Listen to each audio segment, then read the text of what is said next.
And okay, so welcome to these office hours for debugging and running and analyzing applications in Android. I'm Michael Hantler, the Android expert that will be running these office hours. And we'll be covering several different subjects, and feel free during or after each subject to ask any questions for any material that we cover, any other questions that you might have. The first thing we're going to do is cover a few terms, which may be mentioned during these office hours. The first is ADB, or Android Device Bridge. This is the tool that allows our computer to communicate with our Android devices, whether they be emulators or actual devices. So we're not going to be using that actively, but our Android Studio app IDE is going to be using that to communicate with our either instance of our emulator or an actual Android device. Another one is DDMS, which stands for the Dalvik Debug Monitor Server. It's also known as the Android Device Monitor. This is a very powerful debugging tool, which we'll see in a second, which will allow us to analyze applications, see things during runtime, and stop certain processes or analyze certain processes that are running on our Android device or emulator. So the first thing we're going to go over is how to set up a device for debugging. So when you have certain Android devices, especially those that are Android 4.2 or above, the developer options and the settings may not be initially visible. You may have to start them, and you can do that by tapping the build number in settings about phone 7 times, and then developer options will appear, and then we can select our device for allowing debugging. And that will allow us to connect an actual device to Android Studio or another IDE to run our applications and debug applications on that device. So that's just a quick setup for your devices. There's lots of guides and other information on the internet to see how to do that on different devices. It's fairly simple to do. Android emulators are already built to run in debug mode, so if you're using emulator, it should just run out of the box. So the first thing we're going to cover is the DDMS mode. So let me share the screen that I have here. Okay, so here we have Android Studio. We have just a very simple application here, which we're going to use for example purposes. In this application, we have one main activity, and we load a WebView in that activity, which we'll get to a little later on. So I mentioned DDMS, or the Dalvik Device Monitor, and we can open that in Android Studio by clicking this little green Android robot. So when we click that, it's already open, so we'll just open it up. We see we have this new window called the Android Device Monitor. This allows us a lot of different capabilities to manipulate our Android device or our emulator. Things, for instance, if we go to the File Explorer, because we do have an emulator here connected, we can select that emulator. I'll take a second to load, and here we can see the file directories of that emulator. Now in emulators, we have more of root access, so we can see a lot of files that you shouldn't be able to and cannot see on an Android device. For instance, the data folder, which we'll open up now. This is where application data is stored. So we can see a lot of different applications here. These are some user-built applications. These are some Android-built, Google-built applications. And we can actually access their data, read their data on an emulator because we have that root access. But on an actual device, unless it's rooted, we most probably won't have access to this specific data. We can have access to shared and public data that's stored in other folders. Another important thing to see in the Android Device Monitor is here we have the device lists. Right now we only have one connected device, our emulator, and we can see the different processes running on that device. We can also manipulate them in certain ways, like we can stop a process. We can also take a snapshot of what's currently happening on the device. And we can also analyze the view, which we'll look at in a second. There's a view hierarchy dump. Allow us to take a dump of the current view hierarchy and see how that view is built. So when we start running the application, we'll see how that works. So let's actually run our demo application now.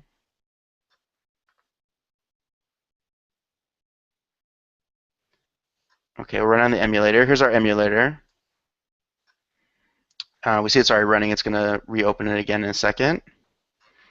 And if we look over here at our processes, we can see it listed right here. This is the demo application, com.androiddev101.debugging example. We should see it stop shortly when it's rerunning. Let's jump over. Okay, so it's already started, so I didn't restart it. Just to explain real quickly about Android Studio. So for those of you not familiar, this is Android Studio.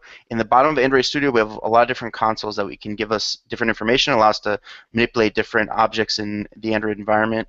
The first tab gives us kind of a overall console of what's operating in the Android Studio instance. So for instance, it's building an APK, and here we see it try to launch it on our emulator, but because it's already running, it just brought it back to the front. Now, if we switch over to the Android tab, we get all different information about our Android device, which in this case is an emulator. So here we can see our actual application packaging, which will show us different events that are happening for the application. This is the logcat, our console log for our device. If we switch it to no filters, we can see all the different logs that are happening on our emulator. And these are logs from all different kinds of applications. So any application can print to this log, and we can see it in this logcat printout. So now that we launched the application, let's go back into our Android device monitor. And we see this is the view for our application. If we do a view dump,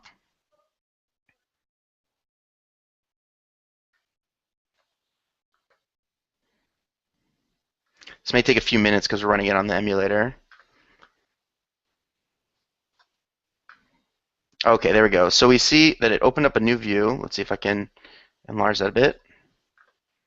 And this view, although it's mostly black, this is probably because of emulator capture issues. What's more important is what we see here on the right. This is a breakdown of all the views that are on our current activity that's running on the front screen of our emulator. So this is very useful for seeing what views are built dynamically through your runtime in order to optimize your the runtime of your application. So here we can see the web view that's built. This is our application right here. And the web view that's built is this is the whole content here is a web view, which we'll get to later when we look at how to debug a web view remotely through Chrome. So this is the Android device monitor, a very powerful tool. You can actually run it through Android Studio and debug at the same time, but most of the tools here we can use directly through Android Studio. So let's close that for now.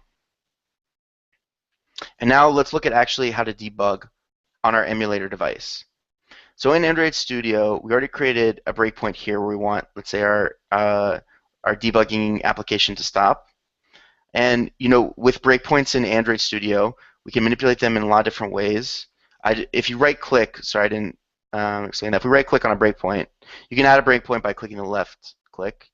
And then when we right-click and we hit Control-Shift F8, we can add a lot of different options for breakpoints, like a condition, log certain things to the console. We can see another review of the breakpoint, add exception breakpoints for any Java exception, and things of that nature. So it's very similar to other breakpoint systems. Now, if we click the debug button, instead of previously we clicked the run button for a module app, here if we'll click the debug button instead, it will debug our application. And we'll pick our emulator again.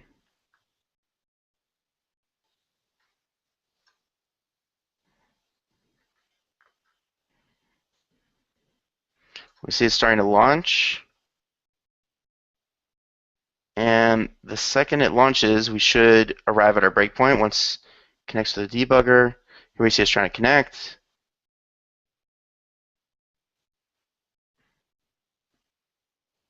Sometimes things can be a bit quicker on an actual device than on the emulator. There we go. We've stopped at our breakpoint. Now, once in our breakpoint, we can do a lot of different analyzation. So even when there's not an issue, if we just want to analyze certain aspects that are occurring in our runtime, it can be very useful to put breakpoints. For instance, in our breakpoint, we can see the stack trace of the method calls that got us to this breakpoint. So for instance, we got called from our onCreate method, which if we click here, we can see where the call was to our setupWebView method. And that onCreate method was called from an Android method in activity.java. So because we're in Android Studio and all the Android source code is linked, we can even jump farther back and see the Android source calls in our stack trace. But let's go back to our actual call. So we've stopped at this line where we grab the web settings for our web view. Don't worry if you don't know particularly what all these classes mean. We're going to look at more how to utilize them in debugging. So we have an instance here of a web view, which we received by calling it from our currently set UI. Now we can analyze that web view by right-clicking and clicking Evaluate Expression, or selecting it and clicking Alt F8. Now WebView is a fairly complex object, so when we click to analyze this, it's going to give us a lot of different elements. Maybe we just want something specific at the WebView. Maybe we want, for instance, the WebView ID. So again, we can right-click and open up Evaluate. And then we can actually run operations in the expression evaluator. So for instance, getID, it comes with the autocomplete that we're familiar with in code writing. And when we click it, we get the ID for the web view. In a similar fashion, we can add different calls and statements to our watches. So let's say we always want to know what our WebView ID is, no matter where we've stopped in a breakpoint. We can add to watches, and this will constantly be updated. So for instance, if we click play now, we'll see that it's invalidated because we no longer have access to the instance of the WebView. So that's a quick look at debugging briefly, and also using the Android device monitor. I'm not sure if there's any questions at this point, but I'd like to open up for questions if anyone would like to type them in the chat, or you can ask them also vocally. Please feel free about specifically on these elements of debugging in Android, running it on an emulator. For those of you who don't know, to run an emulator, we can do it directly from Android Studio by clicking this button right here to open up our AVD, or Android Virtual Device Manager. And in this instance, we have played the Nexus 5. So you can click play on any of these, and it'll start the emulator. Usually take a few moments to start up, so we started ours previously to the session. So if there's not any questions yet, then I'll continue on to the next section. Feel free to ask questions in the future about the previous sections we've covered as well, if anything comes up along the line. So now we'll take a look at exceptions and dealing with exceptions when running the applications or when debugging. So here we've created a little exception that should run anytime. We've created a new reference for a text view. We've set it to null. And then we try to call a method on this null. So that the very common exception of a null pointer exception should be received here. So now when we run the application,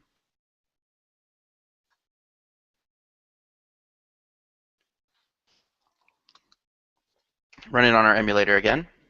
We'll connect the device in a minute as well.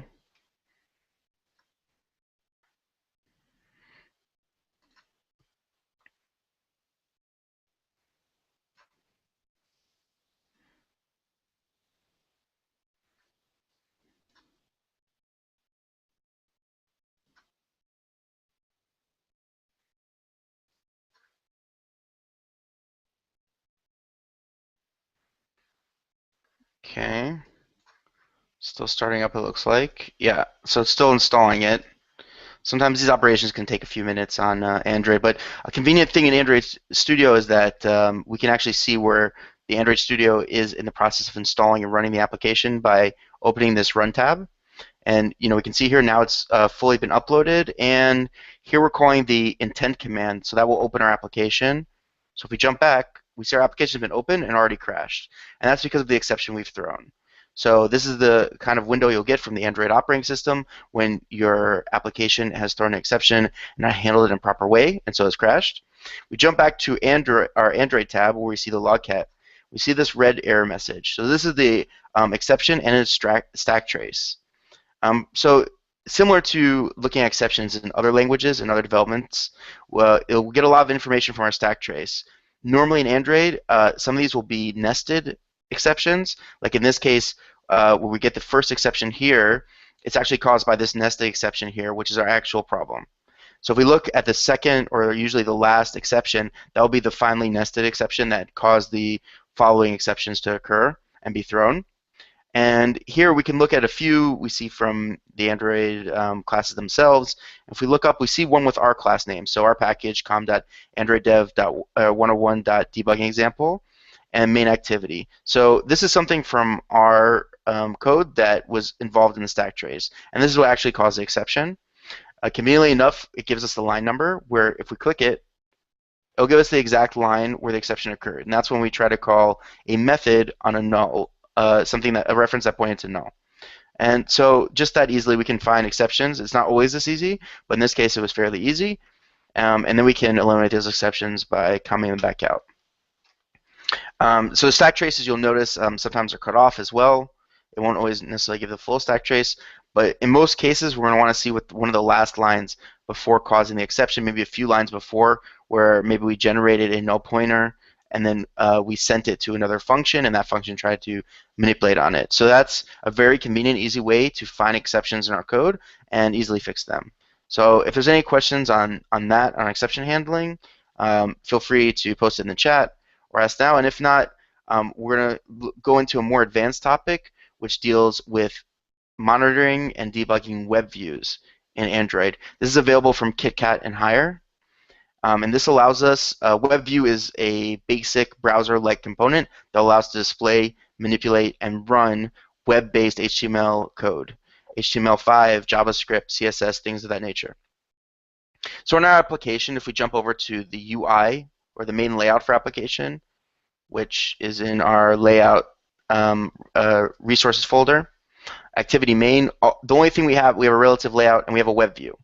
So this is our main UI component, which is, if we run the application again, we'll see it as our main component for this application. The UI for this web view is generated from the HTML that we have stored in our assets folder. So we have a simple HTML form with a username, password, and a button. And that once this application starts running again, that's what we'll see in our web view. Now, let's say, for instance, we had a bug in our HTML code. In Android, ever since KitKat, we're able to actually debug the web view itself and the code running.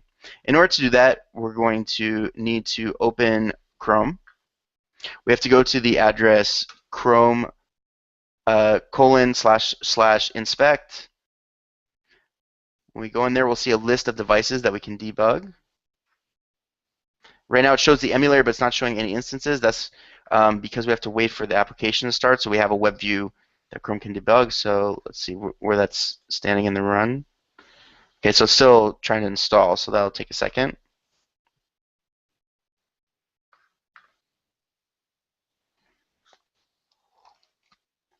And there we go, it's installed. Let's just make sure it's running. Oh, let's clear the old logcat. So you can right-click and you can perform operations on logcat like clear in order to get rid of some of the previous exceptions and noise that we had from before. Here we see our web view is loading, and there is our HTML. So now if we jump back to Chrome, we see that we have a new instance here, a new node that we can manipulate and inspect. If we click the inspect button, those that are familiar with normal Chrome Inspector, this will look very familiar to you because it's basically the same engine. We're just running it on the code running on our Android emulator, or it can be Android device as well. So here in the indexed HTML, we only see the JavaScript because that's what's pertinent to us in debugging. But if we jump over to elements, we can actually see the different elements of this HTML web view, just as we would if we were looking at a regular HTML website. Similar to Chrome debugging on a regular HTML website, if we hover over certain elements, like let's open this up.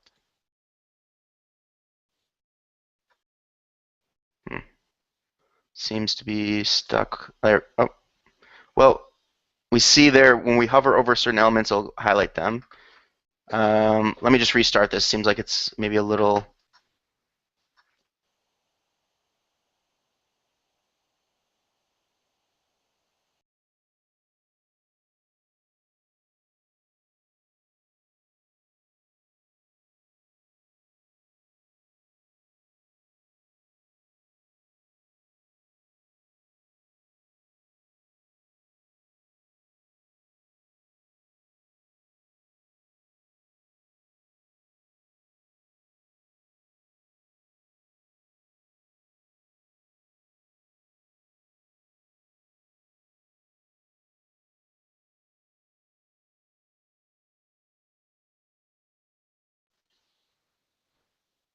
Apologize.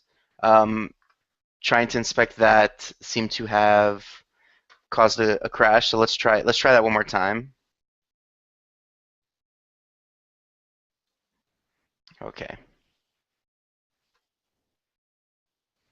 Okay, there we have an inspect again, and now.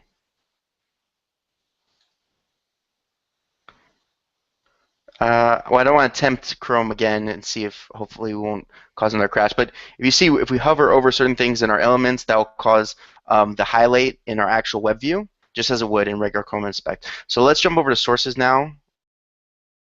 Okay, and we see the JavaScript for our web view that we've loaded. We jump back to the code. We can see that in our button we have a onClick method for calling the login method that we have displayed here. So if we click the button in our web view, it'll arrive at our debug breakpoint in our Chrome remote debugging session. And from here, we can use all the tools and utilities that we would normally use for debugging JavaScript in Chrome. For instance, we have a variable login count. And if we hover over that variable, we can actually see the login count right now is 0. Now, if we play this, the idea of the button is that each time it's pressed, we want to keep track of the presses by increasing the login count.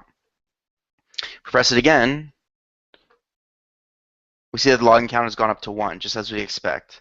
We don't have to have anything in our actual UI to denote this. We can actually read that all just from our Chrome remote debug session. So in addition, we have access to the console. So we can do console operations, like for instance, from the console we can analyze how much the login count is.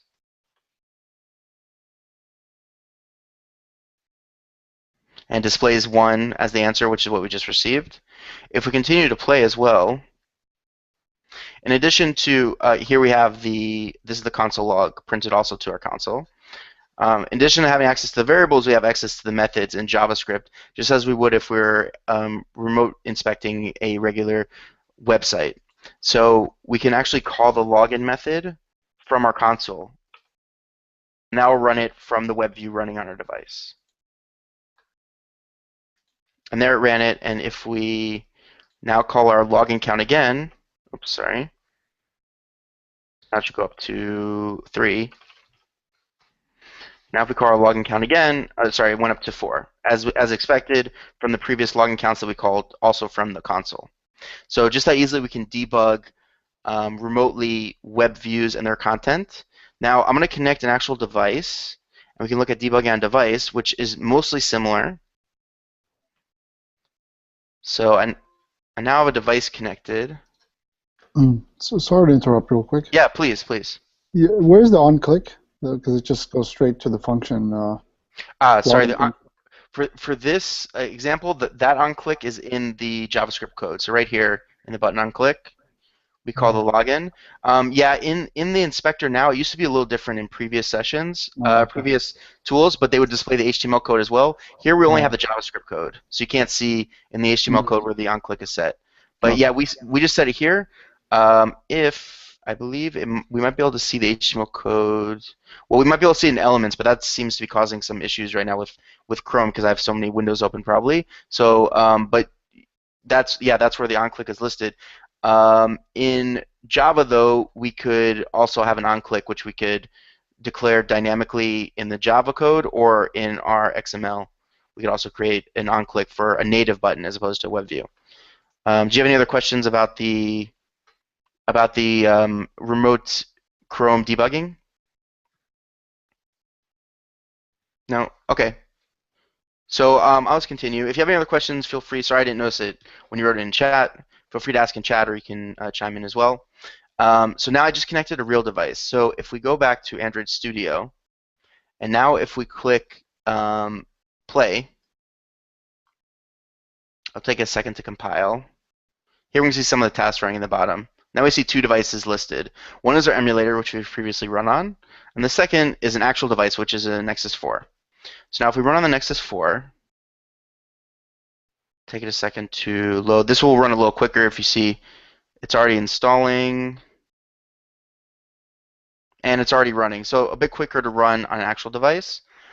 First, let's jump back into actually our Android device monitor.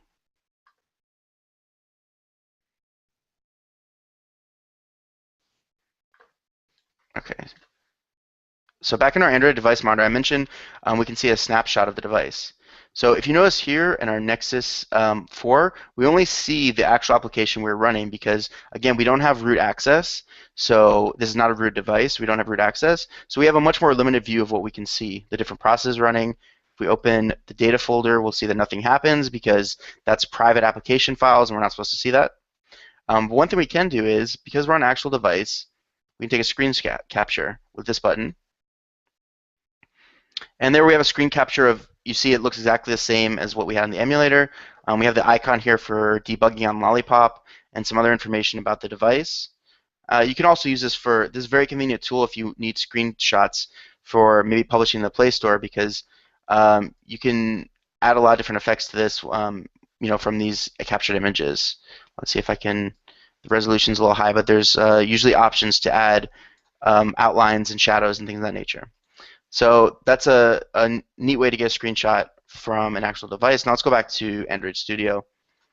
Actually, let's go back to Chrome because we just launched another instance.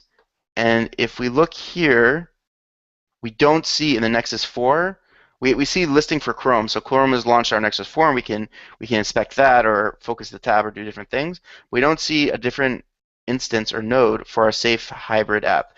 That's because when we want to debug remotely on an actual device, we go back into our code, we have to declare debug enabled. So if we uncomment this code, we call the stacks function set web contents debugging enabled to true. That'll let us debug remotely through Chrome on an actual device. So this is very important to make sure if you're using this in your applications to remove it, because otherwise you can leave your Chrome aspect or your WebView aspects of your application with less security. But now if we run on our Nexus 4,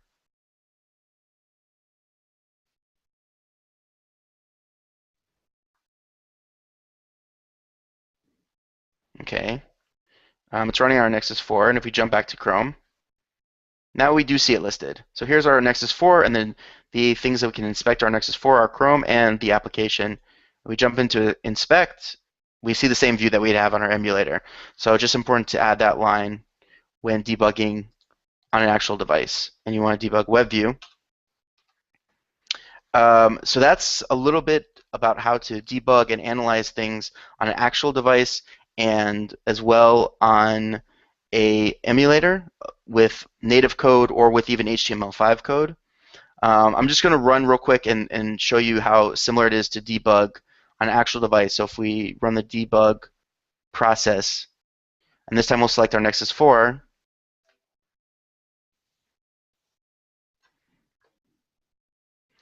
we'll be a little bit faster to run on the device than the emulation. If we can see, it's already loaded, and we're already in our breakpoint. And similarly, in our breakpoint, we can hover over the WebView element, and we'll see some information about that. See if we can get the hover again. And if you lose focus, it'll disappear. But if you keep the pop-up in focus, you can click this plus sign, and it'll show you the full breakdown of this class, which, excuse me, in this case is actually a lot of different elements. It's probably too much information. But similarly, we can go into our watch expression analyzer and type in our WebView. Oh. And it'll even autocomplete for us and get ID, for instance. And we get the ID for the WebView. So that's a demonstration of how to debug on an actual device and on an emulator. Again, in order to set up your actual device, you're going to have to enable developer options. You can do that by clicking the build number. You need to go into settings on the actual device, and then you go into the About phone and tap the build number 7 times. That will open up the option for developer options, and then you go in there and you select USB debugging, and you can debug on an actual device. In some cases, for certain devices, you may need to download a driver or special drivers for connecting it to your computer for allowing Android Studio to see the device as it needs to run ADB to connect to it. So that covers most of the material that we're going to go over in the tips and tools for running on a device or on an emulator. I'm not sure if there's any other questions at this time. If anyone had anything that they want to look at more, or they want to take a closer look at, or even another look at, we can go back over some of the tools. If not, then I want to say that some of this material, including the HTML here, is actually from a tutorial which you can find on the CodeMentor website on creating hybrid applications on your Android development system or your Android developing applications. And you can find more information about this through CodeMentor. You can also find me through CodeMentor if you'd like to set up a private session. I wanted to thank you guys very much for joining the office hours. I'll just give another last chance if there's any questions or anything that you want to even look into more, like how the assets were initialized in WebView. It doesn't necessarily have to be with debugging.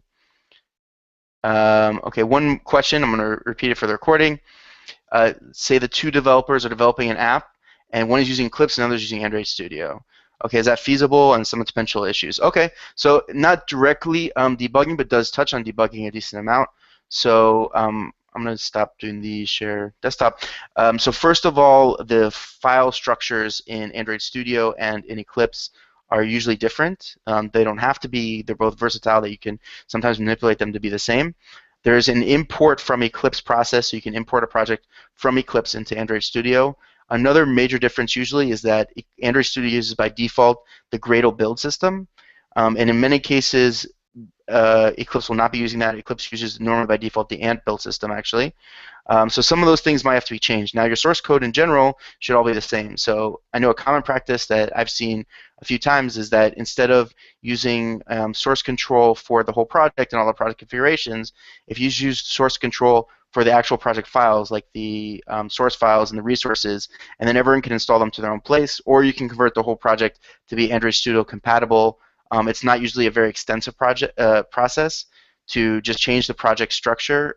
For instance, if we look right here, we'll see that we have this module with all of the files under Java folder, whereas and then under the packaging.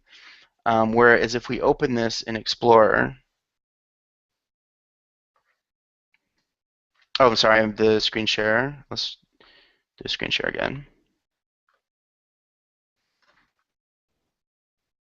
Okay, so if we look in Explorer, we see that the path for the Java files is actually source main Java, whereas in Eclipse, if I remember correctly, it's normally source Java.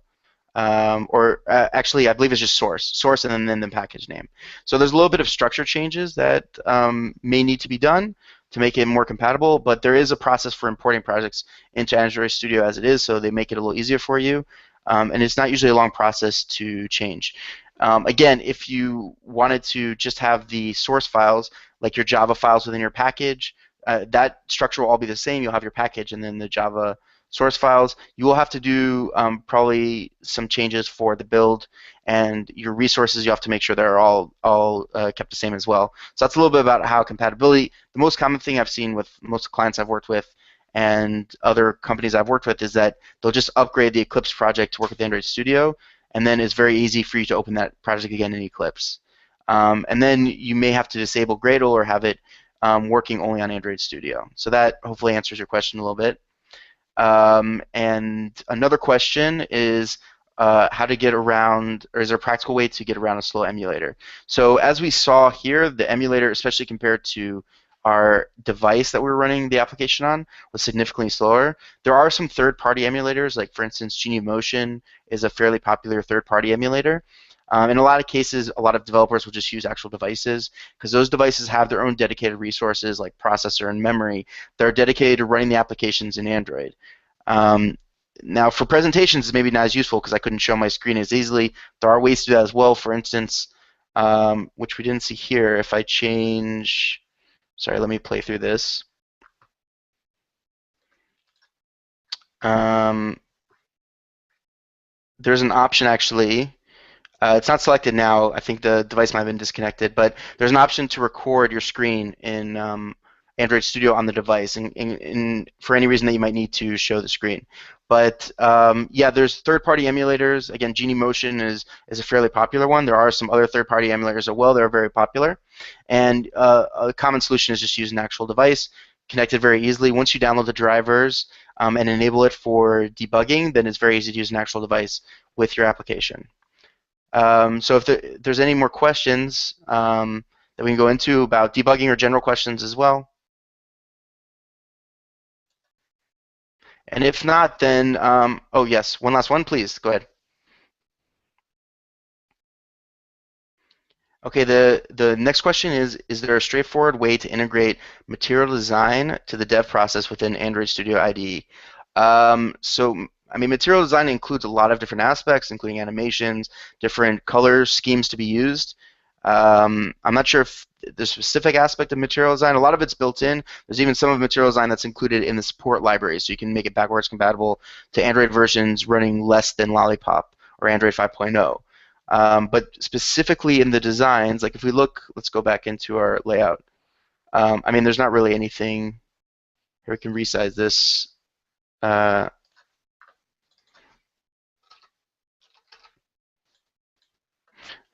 so we drag in buttons and things of that nature.